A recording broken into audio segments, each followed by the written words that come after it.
Hi friends, നമുക്കിനി future ടെൻസിനെ കുറിച്ച് പഠിക്കാം.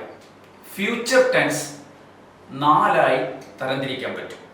Future tense can be classified as four. നാലായി തരംതിരിക്കാൻ പറ്റും. അതിലെ ആദ്യത്തേതാണ് സിമ്പിൾ ഫ്യൂച്ചർ. സിമ്പിൾ ഫ്യൂച്ചറിൽ എന്തെല്ലാം കാര്യങ്ങളാണ് നമ്മൾ എക്സ്പ്രസ് ചെയ്യുക, അതിൻ്റെ ഫോർമുല എന്താണ്, എങ്ങനെയാണ് ഒരു ഫ്യൂച്ചർ ടെൻസിലെ ഒരു സെന്റൻസ് ഫോം ചെയ്യുക. ആദ്യം നമുക്ക് വേണ്ടത് സബ്ജക്റ്റ് ആണ്. ശേഷം വില്ല ഉപയോഗിക്കുന്നു. ഇവിടെ ഞാൻ ഷാൾ എന്ന് കൊടുത്തിട്ടുണ്ട്. ഈ ഷാള് ഇപ്പോൾ മോഡേൺ ഇംഗ്ലീഷിൽ അങ്ങനെ വല്ലാതെ ഉപയോഗിക്കാറില്ല. അതിൻ്റെ ഉപയോഗം ക്വസ്റ്റ്യനിൽ ഐയും വിയും സബ്ജക്റ്റായി വരുമ്പോൾ മാത്രമേ ഉപയോഗിക്കാറുള്ളൂ. മറ്റുള്ള സന്ദർഭങ്ങളിൽ നിന്നൊക്കെ പതിയെ പതിയെ അതിൻ്റെ ഉപയോഗം അസ്തമിച്ചു പോയിട്ടുണ്ട്. അതായത് വില്ലും ഷാളും ഉണ്ടെങ്കിലും ഷാൾ എന്നുള്ളത് ഐയും വിയും സബ്ജക്റ്റായി വരുമ്പോൾ ക്വസ്റ്റ്യൻ വാചകങ്ങളിൽ മാത്രമേ ഇപ്പോൾ കാണാറുള്ളൂ. അപ്പോൾ സബ്ജക്റ്റ് വേണം, ശേഷം വില്ല് ഉപയോഗിക്കുക, വേർബിൻ്റെ ഫസ്റ്റ് ഫോം. ഇതാണ് ഇതിൻ്റെ ഒരു അഫർമേറ്റീവ് സെൻറ്റൻസ്, ഒരു പോസിറ്റീവ് വാചകം നമ്മൾ ഫോം ചെയ്യുമ്പോൾ അത് ഉണ്ടാക്കാനുള്ള അതിൻ്റെ ഫോർമുല എന്ന് പറയുന്നത്. Okay, we will celebrate independence day. ഞങ്ങൾ ഇൻഡിപെൻഡൻസ് ഡേ ആഘോഷിക്കും. ഞങ്ങൾ സ്വാതന്ത്ര്യദിനം ആഘോഷിക്കും. കണ്ടോ, ഫ്യൂച്ചറാണ്, ആഘോഷിക്കും എന്നാണ് പറയുന്നത്. She will join us next week. അടുത്ത ആഴ്ച അവൾ നമ്മുടെ കൂടെ ജോയിൻ ചെയ്യും. അവൾ നമ്മുടെ കൂടെ അടുത്ത ആഴ്ച ജോയിൻ ചെയ്യും. അടുത്ത ആഴ്ച എന്നുള്ളത് next week. Next week, next month, next year, soon തുടങ്ങിയ ടൈം വേർഡ്സുകൾ സാധാരണഗതിയിൽ സിമ്പിൾ ഫ്യൂച്ചറിൻ്റെ കൂടെ ഉപയോഗിക്കുന്ന ടൈം എക്സ്പ്രഷൻസ് ആണ്, ടൈം വേർഡ്സ് ആണ്. I will help you financially. ഞാൻ നിന്നെ സാമ്പത്തികമായി സഹായിക്കാം. ഇവിടെ ഒരു വില്ലിങ്നെസ് ആണ് കാണിക്കുന്നത്, സന്നദ്ധത, ഒരാളെ സഹായിക്കാനുള്ള സന്നദ്ധത. അത് കാണിക്കാനും എക്സ്പ്രസ് ചെയ്യാനും നമ്മൾ ഉപയോഗിക്കുന്ന ടെൻസ് ആണ് സിമ്പിൾ ഫ്യൂച്ചർ, വില്ലിങ്നെസ് കാണിക്കാൻ. ഈ വില്ലിങ്നെസ് മാത്രമല്ല കേട്ടോ, ഭീഷണിപ്പെടുത്താൻ വേണ്ടി നമ്മൾ ഉപയോഗിക്കും. I will file a suit against you. ഞാൻ നിനക്കെതിരെ കേസ് കൊടുക്കും. ഓക്കെ, I will file a suit against you. ഞാൻ നിനക്കെതിരെ കേസ് കൊടുക്കും. I will teach you a lesson. ഞാൻ നിന്നെ ഒരു പാഠം പഠിപ്പിക്കും. ഇവിടെയൊക്കെ നമ്മൾ എക്സ്പ്രസ് ചെയ്യുന്നത് എന്താണ്? ഭീഷണിയാണ്. ഭീഷണിപ്പെടുത്താൻ വേണ്ടിയിട്ട്, ത്രട്ടനിങ്ങിന് വേണ്ടിയും നമ്മൾ ഈ ടെൻസ് ഉപയോഗിക്കാറുണ്ട്. സന്നദ്ധതയെ കാണിക്കാൻ, ഭീഷണിയെ കാണിക്കാൻ. I will teach you a lesson, I will shoot U. കണ്ടോ, ഇങ്ങനെയുള്ള വാചകങ്ങളൊക്കെ നമ്മൾ സിമ്പിൾ ഫ്യൂച്ചറിലാണ് പറയുക. സിമ്പിൾ ഫ്യൂച്ചർ ടെൻസിൽ എങ്ങനെ നെഗറ്റീവ് സെന്റൻസുകൾ ഫോം ചെയ്യാമെന്നാണ് ഇനി നമ്മൾ പഠിക്കാൻ പോകുന്നത്. ആദ്യം സബ്ജക്റ്റ്, ശേഷം വിൽ നോട്ട് എന്നതിൻ്റെ കൺട്രാക്റ്റഡ് ഫോമായ വോണ്ട് ഉപയോഗിക്കും. വിൽ എന്നതാണ് ഇതിലെ ഓക്സിലറി വേർബ്. അതിൻ്റെ കൂടെ നോട്ട് ചേർത്ത് വിൽ നോട്ട് എന്ന് കിട്ടും. എന്നിട്ട് അതങ്ങനെ ഉപയോഗിക്കരുത്, എസ്പെഷ്യലി ഇൻ സ്പോക്കൺ ഇംഗ്ലീഷ്. അതിൻ്റെ കൺട്രാക്റ്റഡ് ഫോമാണ് ഉപയോഗിക്കുക, അല്ലെങ്കിൽ ഷോർട്ട് ഫോമാണ് ഉപയോഗിക്കുക. വിൽ നോട്ട് എന്നതിൻ്റെ ഷോർട്ടായിട്ട് വോണ്ട് എന്ന് ഉപയോഗിക്കുന്നു. അപ്പോൾ സബ്ജക്റ്റ് പ്ലസ് വോണ്ട് പ്ലസ് വേർബിൻ്റെ ഫസ്റ്റ് ഫോം, വേർബിൻ്റെ ആദ്യത്തെ ഫോം, അതാണ് നമ്മൾ ഉപയോഗിക്കുക. I won't come tomorrow. ഞാൻ നാളെ വരില്ല. She won't cooperate with us. അവൾ നമ്മളുമായി സഹകരിക്കില്ല. ഈ won't join us next week. അടുത്ത ആഴ്ച അവ നമ്മുടെ കൂടെ ജോയിൻ ചെയ്യില്ല. Next week, next month, next year തുടങ്ങിയ ടൈം വേർഡ്സുകൾ സിമ്പിൾ ഫ്യൂച്ചറിൻ്റെ കൂടെയാണ് ഉപയോഗിക്കാറ്. They won't come here. അവർ ഇവിടെ വരില്ല. ഇങ്ങനെ വരില്ല, ചെയ്യില്ല, പോകില്ല എന്നൊക്കെ പറയാൻ നമ്മൾ ഈ സിമ്പിൾ ഫ്യൂച്ചറിലെ നെഗറ്റീവ് ഫോംസ് ആണ് ഉപയോഗിക്കുക. ഇനി സിമ്പിൾ ഫ്യൂച്ചർ ടെൻസിൽ ക്വസ്റ്റ്യൻസ് ഫോം ചെയ്യുന്ന രീതിയാണ് നമ്മൾ പഠിക്കാൻ പോകുന്നത്. ആദ്യം ഈ ടെൻസിലെ ഓക്സിലറി വേർബ്സ് ആയ വില്ലോ ഷാളോ ഉപയോഗിക്കണം. ഈ ഷാൾ ഉപയോഗിക്കുന്നത് നേരത്തെ ഞാൻ സൂചിപ്പിച്ചു, ഐയും വിയും സബ്ജക്റ്റായി വരുമ്പോഴാണ് നമ്മൾ ഷാൾ ഉപയോഗിക്കുക. ഷാളൈ, ഷാൾ വി എന്നൊക്കെയാണ് പറയുക. അപ്പോൾ ആദ്യം വില്ലോ ഷാളോ ഉപയോഗിക്കുക, ശേഷം സബ്ജക്റ്റ്, പിന്നെ വേർബിൻ്റെ ഫസ്റ്റ് ഫോം. ഇതാണ് ഇതിൻ്റെ formula. Will you come tomorrow? നീ നാളെ വരുമോ? നീ നാളെ വരില്ലേ എന്ന് കിട്ടണമെങ്കിൽ ആ വിൽ യു എന്നത് വോണ്ട് യു ആക്കി കൊടുത്താൽ മതി. Won't you come tomorrow? നീ നാളെ വരില്ലേ എന്ന് കിട്ടും. Will you come tomorrow? നീ നാളെ വരുമോ? അത് നാളെ വരില്ലേ എന്ന് കിട്ടാൻ ആ വിൽ എന്നുള്ളത് വോണ്ട് എന്നാക്കി കൊടുത്താൽ മതി. Won't you come tomorrow? ഇനി shall I inform the police? ഞാൻ പോലീസിനെ വിവരം അറിയിക്കണോ? കണ്ടോ, ഐ വന്നത് കൊണ്ടാണ് നമ്മൾ എന്ത് ചെയ്തത്? ഷാൾ ഉപയോഗിച്ചത്. ഐ, വി എന്നിവ സബ്ജക്റ്റ് ആയി വരുമ്പോൾ നമുക്ക് ഷാൾ ഉപയോഗിക്കാം. Shall I inform the police? ഞാൻ പോലീസിനെ വിവരം അറിയിക്കണോ? Shall I inform your parents? ഞാൻ നിങ്ങളുടെ പാരൻസിനെ വിവരം അറിയിക്കണോ? Will you go abroad after your education? നിങ്ങളുടെ വിദ്യാഭ്യാസത്തിന് ശേഷം നിങ്ങൾ വിദേശത്ത് പോകുമോ? Will you go abroad after your education? അപ്പൊ ഇങ്ങനെയൊക്കെയാണ് നമ്മൾ എന്ത് ചെയ്യുക? വില്ലും ഷാളൊക്കെ ഉപയോഗിച്ച് ശേഷം സബ്ജക്റ്റ് വെച്ച് വേർബിന്റെ ഫസ്റ്റ് ഫോം കൂട്ടിച്ചേർത്ത് നമുക്ക് സിമ്പിൾ ഫ്യൂച്ചർ ടെൻസിൽ ക്വസ്റ്റ്യൻ ഫോം ചെയ്യാൻ പറ്റും. That's all. സിമ്പിൾ ഫ്യൂച്ചർ ടെൻസിൽ ക്വസ്റ്റ്യൻ വേർഡ് ഉപയോഗിച്ചുകൊണ്ട്, അതായത് WH വേർഡ്സ് ഉപയോഗിച്ചുകൊണ്ട്, വാട്ട്, വെൻ, വെയർ തുടങ്ങിയ ക്വസ്റ്റ്യൻ വേർഡ് ഉപയോഗിച്ചുകൊണ്ട് എങ്ങനെ ചോദ്യം ഉണ്ടാക്കാമെന്നാണ് നമ്മൾ പഠിക്കാൻ പോകുന്നത്. നേരത്തെ നമ്മൾ പറഞ്ഞത് ഓക്സിലറി വെർബായ വില്ലും ഷാളൊക്കെ വെച്ച് ക്വസ്റ്റ്യൻ ഉണ്ടാക്കുന്ന രീതിയാണ്. ഇനി ക്വസ്റ്റ്യൻ വേർഡ് ഉപയോഗിച്ച് ക്വസ്റ്റ്യൻസ് ഫോം ചെയ്യുന്ന രീതിയാണ് പഠിക്കാൻ പോകുന്നത്. അപ്പോൾ ഇതിൻ്റെ ഫോർമുല എന്ന് പറയുന്നത്, ആദ്യം നമ്മൾ സ്യൂട്ടബിൾ ക്വസ്റ്റ്യൻ വേർഡ് വെക്കുന്നു.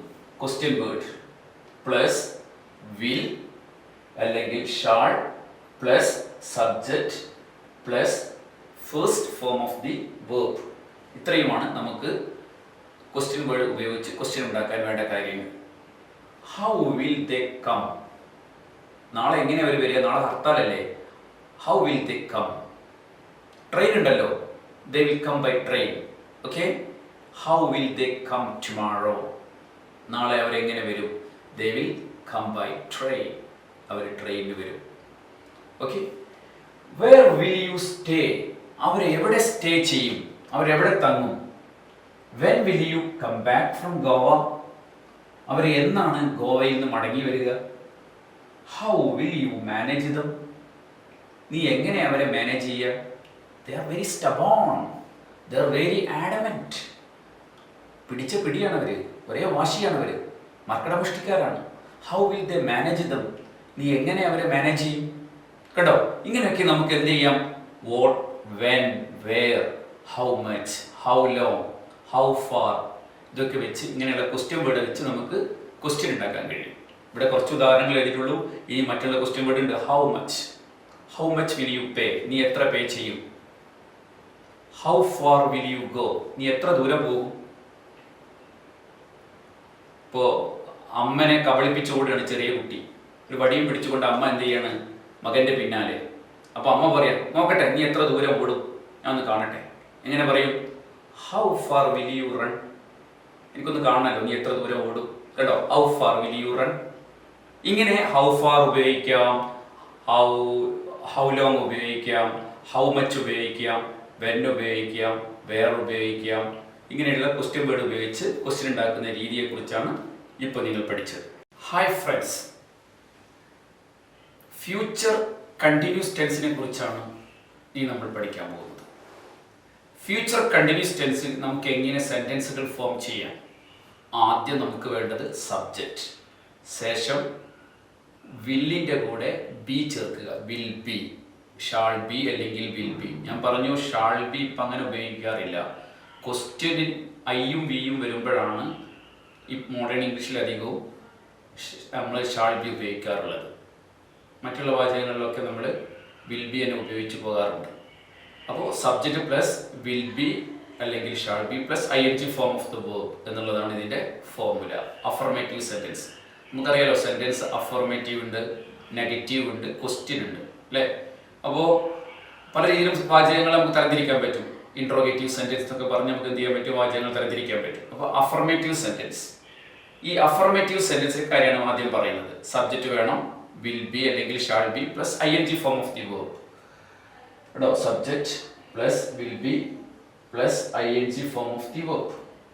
They will be celebrating wedding anniversary next week. അടുത്ത ആഴ്ച അവരുടെ വെഡിങ് ആനിവേഴ്സറി. വെഡിങ് എന്ന് പറയില്ല കേട്ടോ. അപ്പോൾ നിങ്ങൾക്ക് തോന്നുന്നുണ്ടാവും ഞാൻ എന്താ വെഡിങ് എന്ന് പറയുന്നു. അത് ഇംഗ്ലീഷിൽ കൂട്ടക്ഷരമില്ല. കൂട്ടക്ഷരം എന്നുള്ള പരിപാടി ഇംഗ്ലീഷിലില്ല. അതുകൊണ്ടാണ് നമ്മൾ 2 D വന്നാലും ഒരു ഡിയുടെ ഉച്ചാരണ ഫോഴ്സ് കൊടുക്കാൻ പാടുള്ളൂ. Wedding anniversary. They will be celebrating their wedding anniversary next week. അടുത്ത ആഴ്ച അവരുടെ വെഡിങ് ആനിവേഴ്സറി അവർ ആഘോഷിക്കുകയായിരിക്കും. അതായത് ഫ്യൂച്ചറിൽ കണ്ടിന്യൂ ചെയ്യുക. ഫ്യൂച്ചറിൽ കണ്ടിന്യൂ ചെയ്യുന്ന, ഭാവിയിൽ കണ്ടിന്യൂ ചെയ്യുന്ന ഒരു കാര്യത്തെ സൂചിപ്പിക്കാനാണ് ഇത് ഉപയോഗിക്കുക. അടുത്ത ആഴ്ച അവരുടെ വെഡിങ് ആനിവേഴ്സറി അവർ ആഘോഷിക്കുകയായിരിക്കും. They will be celebrating wedding anniversary next week. He will be attending the computer class this evening. ഇന്ന് വൈകുന്നേരം അവർ ആ കമ്പ്യൂട്ടർ ക്ലാസ് അറ്റൻഡ് ചെയ്യുകയായിരിക്കും. ഭാവിയിലാണ്, ഫ്യൂച്ചറിൽ കണ്ടിന്യൂ ചെയ്യുകയാണ്. He will be writing a poem for the programme. അവൻ ആ പ്രോഗ്രാമിന് വേണ്ടി ഒരു പോയം എഴുതിക്കൊണ്ടിരിക്കുകയായിരിക്കും. ഇത് ഫ്യൂച്ചറിൽ കണ്ടിന്യൂ ചെയ്യുന്ന കാര്യമാണ്, ഇപ്പോഴല്ല. അത് പ്രത്യേകം നമ്മൾ നോട്ട് ചെയ്യണം. I will be playing tennis at PM tomorrow. ഞാൻ നാളെ 5 മണിക്ക് ടെന്നീസ് കളിച്ചുകൊണ്ടിരിക്കുകയായിരിക്കും. ഇപ്പോൾ നവംബറിലൊക്കെ പറയാം people will be celebrating Christmas next month. നവംബർ ആയാലും അടുത്ത മാസം ജനങ്ങൾ ക്രിസ്മസ് ആഘോഷിച്ചുകൊണ്ടിരിക്കുകയായിരിക്കും. People will be celebrating Christmas next month. ഇങ്ങനെ ഭാവിയിൽ തുടരുന്ന കാര്യത്തെ സൂചിപ്പിക്കാൻ വേണ്ടിയാണ് ഫ്യൂച്ചർ കണ്ടിന്യൂസ് ടെൻസ് ഉപയോഗിക്കുക. ഫ്യൂച്ചർ കണ്ടിന്യൂസ് ടെൻസിൽ എങ്ങനെയാണ് നെഗറ്റീവ് സെന്റൻസുകൾ ഫോം ചെയ്യാം എന്നാണ് ഇനി പഠിക്കാൻ പോകുന്നത്. ഫ്യൂച്ചർ കണ്ടിന്യൂസ് ടെൻസിന് മറ്റൊരു പേര് കൂടെ ഉണ്ട്, ഫ്യൂച്ചർ പ്രോഗ്രസീവ് എന്നും പറയാറുണ്ട്. പ്രോഗ്രസീവ് എന്ന് പറഞ്ഞാൽ പുരോഗമിച്ചുകൊണ്ടിരിക്കുക. ഫ്യൂച്ചറിൽ പുരോഗമിച്ചുകൊണ്ടിരിക്കുന്ന കാര്യങ്ങളെ സൂചിപ്പിക്കാനാണ് ഈ ടെൻസ് ഉപയോഗിക്കുന്നത്. അപ്പോൾ ഇതിൻ്റെ ഒരു ഫോർമുല എന്ന് പറഞ്ഞാൽ സബ്ജക്റ്റിന് ശേഷം വില്ലിൻ്റെ കൂടെ നോട്ട് ചേർത്ത് ഉപയോഗിക്കും. അപ്പോൾ subject plus will not plus ING form, be plus ING form of the verb. Subject plus will not be plus ING form of the verb. ഈ വിൽ നോട്ട് ബി എന്നൊക്കെ നമ്മൾ റിട്ടേൺ ഇംഗ്ലീഷിലേ ഉപയോഗിക്കുള്ളൂ. സ്പോക്കൺ ഇംഗ്ലീഷിൽ നമ്മൾ അതിൻ്റെ കൺട്രാക്റ്റഡ് ഫോം ആയിട്ടുള്ള won't be എന്നാണ് ഉപയോഗിക്കുക. അപ്പോൾ subject plus won't be plus ING form of the verb. I will not be playing video game tomorrow at 5 PM. നാളെ ഞാൻ വീഡിയോ ഗെയിം കളിച്ചുകൊണ്ടിരിക്കുകയായിരിക്കില്ല. I won't be playing video game at 5 PM tomorrow. നാളെ 5 മണിക്ക് ഞാൻ video playing കളിച്ചുകൊണ്ടിരിക്കുകയായിരിക്കില്ല. I won't be receiving the guest tomorrow. ഞാൻ നാളെ ഗസ്റ്റിനെ സ്വീകരിച്ചുകൊണ്ടിരിക്കുകയായിരിക്കില്ല. അപ്പോൾ ഇല്ല എന്ന് പറയാനാണ്, ഫ്യൂച്ചർ കണ്ടിന്യൂസ്ലി ഇല്ല എന്ന് പറയാൻ, നെഗറ്റീവ് സെൻസിനെ കാണിക്കാനാണ് നമ്മൾ വോണ്ട് ബി ഉപയോഗിച്ച് പറയുക. He won't be having dinner at home. അവൻ വീട്ടിൽ ഡിന്നർ കഴിച്ചുകൊണ്ടിരിക്കുകയായിരിക്കില്ല. They will not be watching TV. അവർ TV കണ്ടുകൊണ്ടിരിക്കുകയായിരിക്കില്ല. I won't be attending the programme because of my busy schedule. എൻ്റെ തിരക്ക് പിടിച്ച ഷെഡ്യൂൾ കാരണം ഞാൻ ആ പ്രോഗ്രാം അറ്റൻഡ് ചെയ്തുകൊണ്ടിരിക്കുകയായിരിക്കില്ല.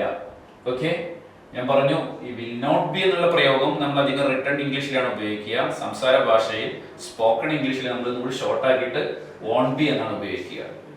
അപ്പോൾ ഇങ്ങനെ നെഗറ്റീവ് സെന്റൻസ് പറയാൻ വേണ്ടിയാണ് നമ്മൾ ഈ ഫോർമുല ഉപയോഗിക്കുക. Subject plus won't be plus ING form of the verb.